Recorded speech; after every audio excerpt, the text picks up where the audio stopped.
జగన్మోహన్ రెడ్డి గారి అయినటువంటి తన ప్రత్యర్థి అయిన జగన్మోహన్ రెడ్డి గారిని రాజకీయంగా అంతమొందించాలనేటువంటి తప్పుడు ఆలోచనతో సాక్షాత్తు తిరు వెంకటేశ్వర స్వామి యొక్క పవిత్ర ప్రసాదం గురించి తప్పుడు మాటలు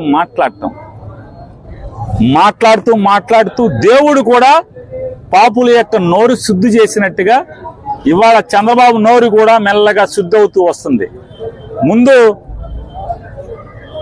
ఆలయ అధికారులు ఎవరైతే ఎండోమెంట్ డిపార్ట్మెంట్ ఐఏఎస్ ఆఫీసర్లుగా గుడి ట్రస్టీలుగా ఉండేటువంటి ఆలయ ఎగ్జిక్యూటివ్ ఆఫీసర్లు నెయ్యిని పక్కన పెట్టాం, టెస్టులు తప్పులు దొరికినాయి కాబట్టి వాటిని వాడకుండా పంపించామని చెప్పి ఆలయ సంరక్షణ అధికారులు లేకపోతే శాస్త్రోక్తంగా పూజలు నిర్వహించేటువంటి వాటి పర్యవేక్షించేటువంటి అధికారులు ఆ రకంగా కలిసింది అంటే నిన్నటికి ఎక్కడికి వచ్చాడు చంద్రబాబు నాయుడు గారు?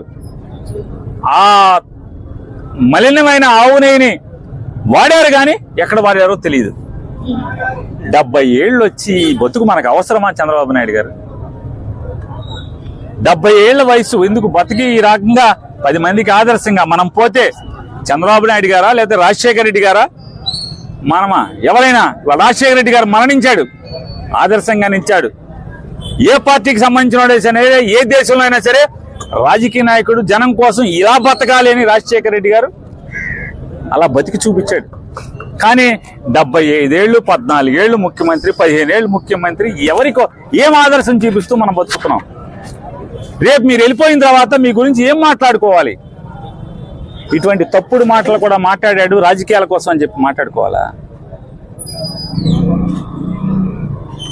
జగన్మోహన్ రెడ్డి గారు స్వామివారి దర్శనానికి వెళ్తానంటే ఏం పూజ చేసుకుంటాకో లేకపోతే వేరే రకంగా కూడా కాదు కదా, కేవలం దర్శనం చేసుకుంటాకి వెళ్తానంటే వెంటనే ఫ్లెక్సీలు పెట్టిస్తావా?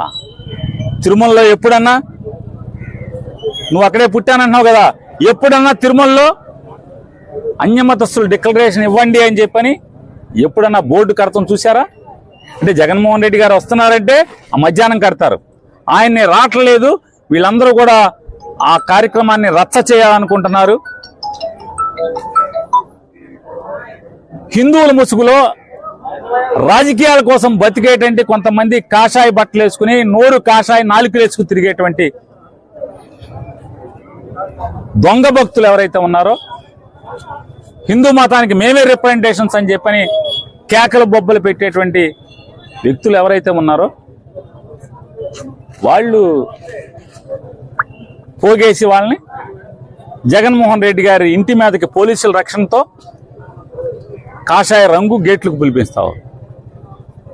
జగన్మోహన్ రెడ్డి గారు ఊర్లో లేని సమయంలో లేదు, జగన్మోహన్ రెడ్డి గారు వస్తుంటే నిన్న కోడిగుడ్లు వేయండి కారు మీద, పోలీసులకేమో శాంతియుతంగా మా వాళ్ళు ధర్నా చేస్తారు రోడ్డు మీద జగన్ గారు ఎయిర్పోర్ట్ కాడి నుంచి గుడికి వెళ్లే వరకు, వాళ్ళకేమో కాషాయ రంగు పెయింట్ డబ్బాల్లో దీంట్లో బుడగల్లో వేసి ఐ సప్లై రెడీ చేస్తారు, అలాగే కోడిగుడ్లు రెడీ చేస్తారు. రెడీ చేసి అవమానించి ఆ వీడియోలన్నీ కూడా మీ తప్పుడు మనుషులతో ఇవన్నీ చేయించి అక్కడ అల్లరి అలజడి సృష్టించాలి.